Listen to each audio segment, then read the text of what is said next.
হ্যাঁ কি হচ্ছে বলুন? টাকা তুলবেন? কত টাকা? 10,000। চেকবুক নিয়ে আসুন। স্লিপে কিন্তু 10,000 বেশি দেওয়া যাবে না।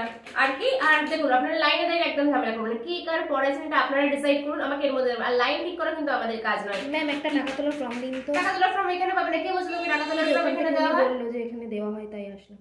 না না না, এই তখন তো তুমি ওকে বলেছো না না এখানে নাও, তো উনি ভুল বলেছে। তুমি 2 নম্বর কাউন্টারে যে টাকা তোলার ফর্ম পেয়ে যাবে। Okay thank you ma'am. Welcome. আর হ্যাঁ কি হচ্ছে বলো? না না এখন বই আপডেট হয় না। বই আপডেট হওয়ার টাইম হচ্ছে সকাল 10 থেকে বেলা 12টার মধ্যে। এসে বই জমা দিয়ে যাবে। আর নতুন বইয়ের টাইমও ঠিক সেমই টাইমে দেওয়া হয়। আর এখন তোমরা লাইন কেন দাও বলো তো? এখন এটিএম হয়ে গেছে, এটিএম এ টাকা তুলে নেবে, ব্যাস ঝামেলা শেষ হয়ে যাবে। ঠিক আছে, এখন আর হবে না। দিলে কিন্তু আপনি টাকা জমা দিতে পারবেন কিন্তু টাকা তুলতে পারবেন না। হ্যাঁ ইমিডিয়েটলি দেবেন, এটা খুবই ইম্পর্টেন্ট। কবে জমা দিয়ে গেছিলেন কেওয়াইসিটা আপনি? আচ্ছা কালকে। না এটা এখন আপডেট নেয়নি, তো আমি বলে দেবো আপনি 1 সপ্তাহ পর খোঁজ নেবেন, ঠিক আছে? জমা নেওয়া হবে না, আপনি 1টার পরে আসুন। এখন লাঞ্চ টাইম হয়ে গেছে, লাঞ্চ টাইমের পরে আসুন। আরে এখন তো আর হবে না বললাম, আমাদের লাঞ্চ টাইম হয়ে গেছে। এই কি ম্যাডাম আপনি এখানে তো ডবল রেটিং কেন করেছেন? হবে না, এটা আরেকবার লিখুন।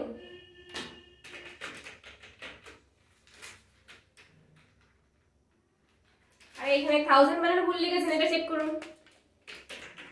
না এখন লিংক নেই, এখন চেক করা যাবে না। কালকে আসুন, আজকে কম্পিউটারে কালই নেই। হ্যাঁ বললাম তো কালকে আসুন।